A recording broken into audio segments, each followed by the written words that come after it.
बड़े कंजूस आदमी बड़े परेशान हो गए, बड़े परेशान हो गए। बोले सब लोग हमें कंजूस कंजूस बोलते हैं, चलो आज इनको खर्चा करके दिखा दे। गए महाराज 200 ग्राम घी लेके आए, 100 रुपए, और लग रहा था इतना बड़ा काम कर के आए हैं कि मत पूछो। रास्ता कम पड़ रही थी महाराज तेलों के चलने से, सीना ताने चल रहे थे। आज कोई बोले कि हम कंजूस हैं, देखो 100 रुपए खर्च करके आए। एक बात और ध्यान दीजिए, खर्चा भी अपने लिए ही किया है, किसी दूसरे के लिए नहीं। फिर भी हम दिखाएंगे। समय बीता, लगभग कुछ दिन बाद मिले, 20 दिन समझ लो। फिर तीनों एकत्रित हुए एक जगह। अब मिलते ही महाराज बात कंजूसों के बाद आपस में क्या होती है जो कंजूस होते हैं, बस यही।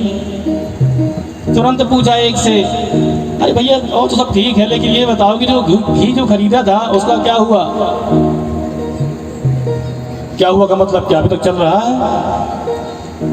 200 ग्राम घी का ध्यान दीजिएगा, चल रहा है। अच्छा भैया ये बता दो कि चलाते कैसे हो? बोले महाराज एक ढक्कन निकाला बोतल में से, 2 रोटियां चुपड़ी, एक रोटी रोटियों के ढेर में नीचे लगा दी और एक के ऊपर, पूरी रोटियों में घी लग जाता है, आराम आनंद आ जाता है महाराज। दूसरा बोला अरे राम राम यार तुम तो बहुत खर्चीले। यहाँ पे भी हमारे कंजूस कुछ 1-2 बैठे होंगे, जैसे गुड़िया बैठी हुई। तो दूसरे ने कहा भैया बड़े कंजूस हो।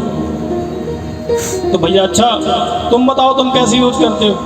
बोला सुनो, लोही की एक सलाई ले रखी है, बोतल में डुबोई और रोटियों के ढेर में चुभोई, ऊपर से नीचे तक घी घी लग जाता है, आनंद से पाती।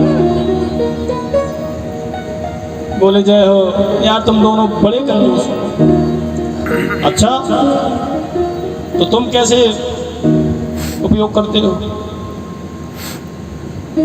बोला महाराज जब हम पूरी फैमिली बैठते हैं परिवार के साथ, तो जब पानी के लिए बैठते हैं तो बोतल का ढक्कन खोल देते हैं, और जैसे ही घी महकता है तो ज्यादा देर नहीं, तुरंत बोतल का ढक्कन बंद, भाप बन के उड़ ना जाए। एक बूंद खर्चा नहीं हुआ है, अभी तक चल रहा है। बोलो राधे राधे। ऐसे महाराज कंजूस कुछ यहाँ बैठे हैं तो क्षमा करिए। नाम था दानचंद, कभी दान ना करे। पत्नी परेशान, अरे कभी तो दान कर लिया करो, भगवान इतना सब कुछ दे रखो। अरे सब करते हैं, हम ही नहीं करेंगे क्या? हमारे लिए भगवान बैठे। बहुत बोलने के बाद एक दिन गए मंदिर, एक धेला हाथ में ले लिया। अब बार बार धेले को देखे, आरती पास में आ रही है, दिल की धड़कन तेज होती जा रही, ये एक धेला ही है। बार बार देखे तो जब काफी देर हो गई मुट्ठी बंद किए तो पसीना आ गया। देखने का तरीका महाराज, मुट्ठी खोल के देखा जब काफी देर हो गई तो पसीना था हाथ में। अरे तुम रो रहे हो, हमसे बिछड़ने की हाल में तुम रो रहे हो, हम नहीं देंगे, चिंता ना करो हम नहीं देंगे। वापिस महाराज फिर पत्नी परेशान होगी, बोली गंगा जी नहाया पास में ही है। बड़ी मिनटों के बाद गया गंगा जी नहाने। गंगा जी 12 किलोमीटर दूर, किराया न लग जाए टैक्सी का, पैदल पैदल गया महाराज। और ऐसे भक्तों को देख के भगवान को भी कभी कभी कौतुक सोचता है। भगवान भी हंस पड़े, देखो है भक्त, एक से बड़ी एक भक्त है भगवान के। जब गंगा जी पहुंचा देखा कि पंडित जी हर जगह बैठे हुए हैं। बोला राम राम, हर जगह बैठे हुए यार, यहाँ ना आएंगे तो ये दान मांगेंगे और दान देना पड़ेगा, तो कहाँ चले? बोले मुर्दा घाट चलो। मुर्दा घाट गया नहाने। भगवान को लगा कपड़े अपड़े उतार के रखे बाहर, और जैसे ही गंगा जी में डुबकी मारी बाहर निकले तो पंडा के रूप में भगवान भी वहीं उपस्थित हो गए। जैसे ही दानचंद बाहर निकले भगवान बोले यजमान की जय हो,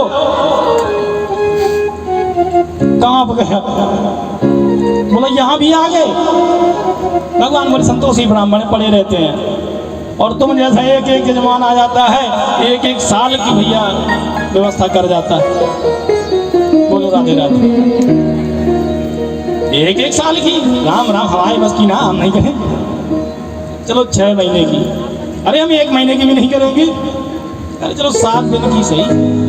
बोला 1 दिन की नहीं करेंगे, खतरनाक। बोला भगवान बोले कुछ तो करना पड़ेगा, नहीं तो बाहर नहीं निकलने देंगे, कुछ ना कुछ तो करना पड़ेगा। बहुत कठोर हृदय करके बोला हाँ करेंगे, एक ढेला करेंगे। अब सुन लीजिए महाराज, भगवान ने कहा कोई बात नहीं करो। बोला उधार करेंगे।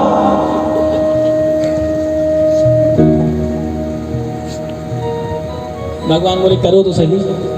भगवान बोले अजीब भक्त है, इतना कंजूस।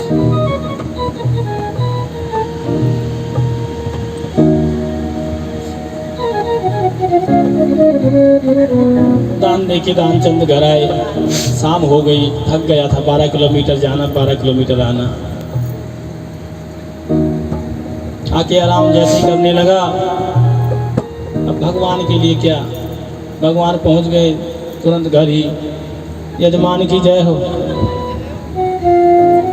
पत्नी आई, कोई पंडा जी को दान देने के लिए बोलाए थे क्या? बोले हाँ। बोले आ गए? वो इतनी जल्दी, इतनी जल्दी आ गए? कह दो यहाँ नहीं है। पत्नी आई, कहा कि यहाँ नहीं है। अच्छा यहाँ नहीं है, ठीक है कोई बात नहीं है, तो हम यहीं रुकते हैं जब तक आ जाएंगे, जब तक मिल के ही लेकिन जाएंगे। पत्नी बोली कोई बात नहीं है भैया, यहीं है। हैं? नहीं नहीं है। दानचंद बोला बोल तो यहीं है, जब वो जाएगा ही नहीं। दानचंद ने बोला, औरत ने बोला, पत्नी ने बोला कि उनकी तबीयत खराब है। भगवान बोले जजमान की तबीयत खराब है, पंडा चला जाए, ऐसा हो नहीं सकता। जब तक जजमान हमारे ठीक ठाक नहीं हो जाते, जब तक हम कहीं नहीं जाएंगे। तुम हमारे खाने पीने का बंदोबस्त यहीं कर दो, हम यहीं।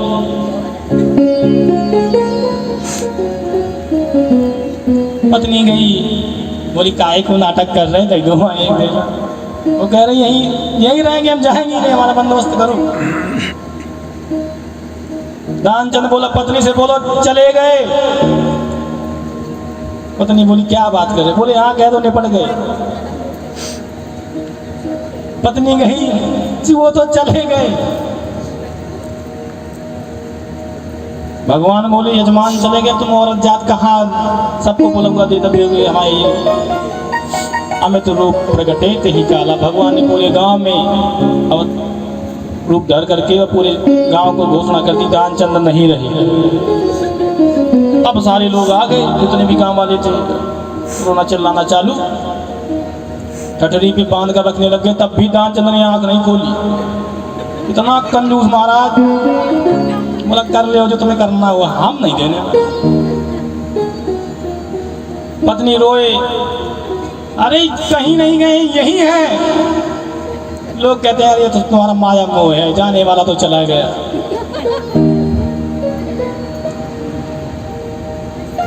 अरे बोले जब कहीं गए ही नहीं है तो कहाँ चला गया जाने वाला?